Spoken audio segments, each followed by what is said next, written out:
Hi friends, आज मैं आपको परियों के उड़न खटोले की एक कहानी बताने वाली हूँ। तो चलिए देखते हैं।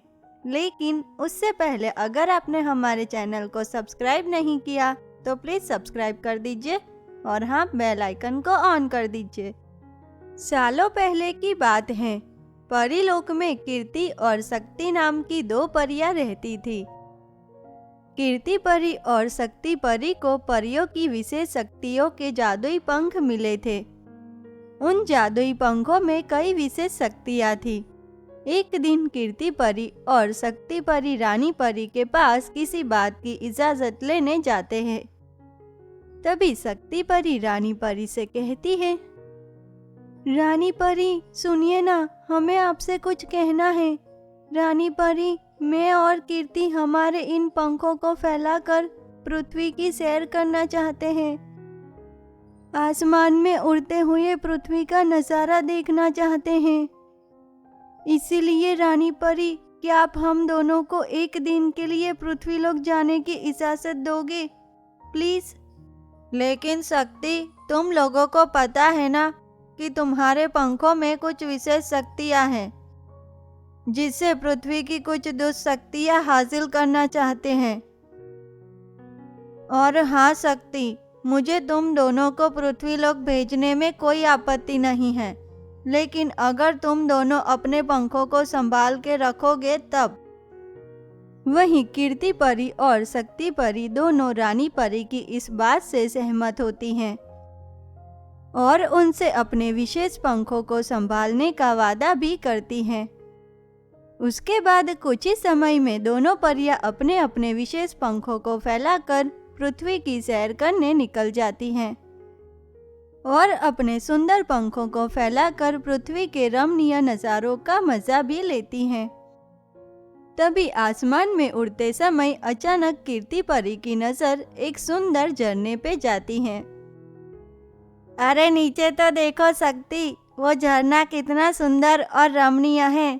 शक्ति, चलो ना हम दोनों उस झरने के पास जाते हैं। वैसे भी आज तक हमने कभी भी परीलोक में ऐसा झरना नहीं देखा। कीर्ति परी की यह बात सुनकर शक्ति परी भी अपने आप को उस झरने के पास जाने से नहीं रोक पाती और फिर दोनों परियां अपने अपने विशेष पंखों को उतारकर झरने का मजा लेने उसके अंदर चली जाती हैं।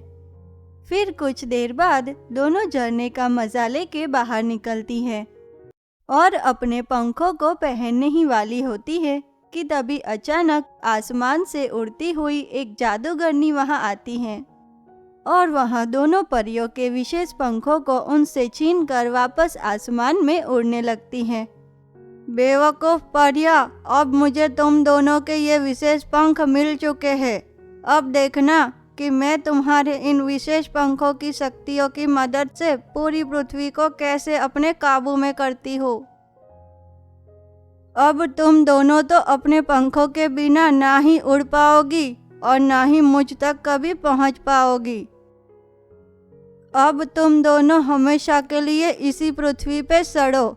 मैं तो ये चली। इतना बोलकर जादूगरनी परियों के उन पंखों को लेकर वहां से उड़ जाती है।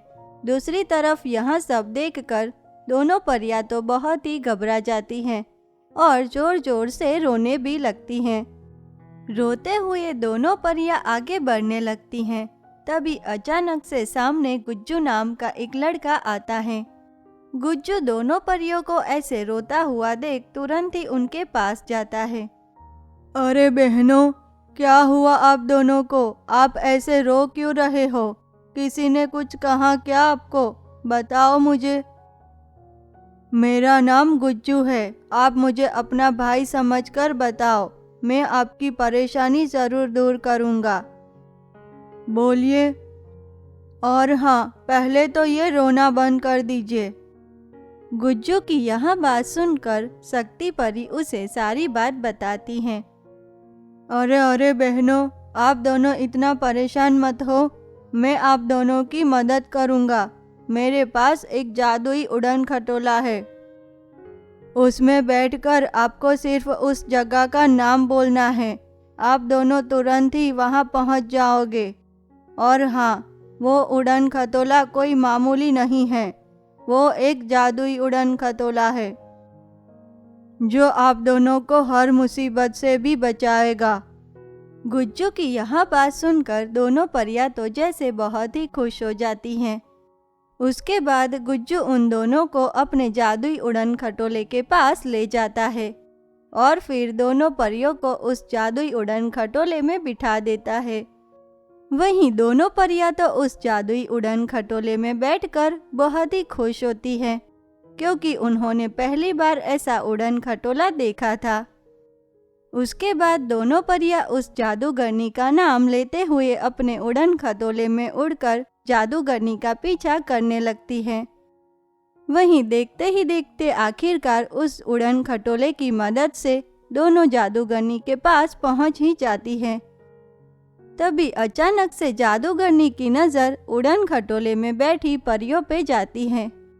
ये क्या, तुम दोनों को ये उड़न खटोला कहाँ से मिला? किसने दिया तुम्हें ये? तुम दोनों को क्या लगता है कि इस उड़न खटोले की मदद से तुम मुझे पकड़ लोगी? नहीं, कभी नहीं। अब तो मैं तुम दोनों को भी इस उड़न खटोले के साथ खत्म कर दूंगी। फिर ना रहेगा बांस और ना बजेगी बांसुरी। इतना बोलकर जादूगरनी उस जादुई पंखों की विशेष शक्तियों का इस्तेमाल करते हुए दोनों परियों पे हमला करने की कोशिश करती है। लेकिन तभी अचानक से उस उड़न खटोले से तेज हवा निकलने लगती है और आसमान में तूफान भी आने लगता है। उस तूफान की शक्तियाँ इतनी थी कि वो जादूगरनी को आसमान से सीधा जमीन पर ही फेंक देता है, जिससे जादूगरनी बहुत ही बुरी तरह घायल हो जाती है। यहाँ देखकर दोनों परियां अपने उड़न खटोले को लेकर उस जादूगरनी के पास जाते हैं और उससे अपने जादुई विशेष पंख वापस ले लेते हैं। उसके बाद दोनों परियां गुज्जू के पास जाकर उसे उसका जादुई उड़न खटोला वापस देते हुए गुज्जू का धन्यवाद भी करती हैं और फिर अपने विशेष पंखों को लगाकर आसमान में उड़ते हुए परीलोक वापस चली जाती है। तो दोस्तों, अगर आपको परियों के उड़न खटोले की हमारी ये कहानी पसंद आई हो तो हमें कमेंट करके ज़रूर बताना। और हाँ दोस्तों, हमारी इस चैनल को लाइक, शेयर और सब्सक्राइब करना ना भूलें। तो चलिए मिलते हैं ऐसी ही एक और नई अनोखी कहानी के साथ। तब तक के लिए धन्यवाद।